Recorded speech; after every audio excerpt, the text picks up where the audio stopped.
ติอยากเป็นธรรมชาติบอกปกติไม่พอนะต้องบอกธรรมชาติด้วยคุณแม่หายใจแบบตั้งใจมากเลย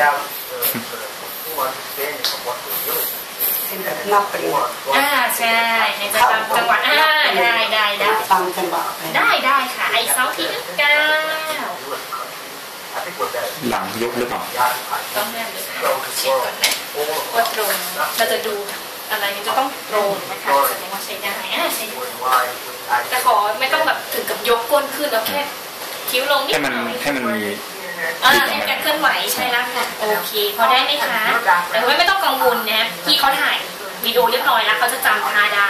นะคะทุกท่าก็คือทำแล้วไม่เจ็บไม่มีอาการผิดปกติก็โอเคนะแล้วก็ท่านี้ค่ะถ้าเกิดทำแล้วมีการเวียนศีรษะให้พักก่อนเพราะว่าเราเกร็งทั้งหน้าท้องกับทั้งหลังเราจะมีเส้นเลือดใหญ่อยู่ที่ท้องเนาะบางคนกดมากๆมันจะเลือดไหลเวียนไม่ค่อยดีอาจจะรู้สึกไม่ดีได้นะคะให้ทำอย่างน้อยๆเช้าแล้วก็เย็นแต่ถ้าตอนกลางวันคุณแม่มีเวลามีคนช่วยดูแลทำกลางวันอีกสักรอบหนึ่งแรก1 สัปดาห์แรกทำสัก10 ทีก่อนก็ได้ค่ะคุณแม่อย่าเพิ่งฟิตนะจะเย็นๆเพราะว่ากล้ามเนื้อตรงนี้มันจะเขาเรียกว่ายังไม่ค่อยแข็งแรงดีนักเนาะอาทิตย์ที่2ลองดูถ้าเกิดไหวสัก20 ทีก็น่าจะโอเคเรียบร้อยแล้วค่ะโอเคคุณแม่ค่อยๆลุกนะคะ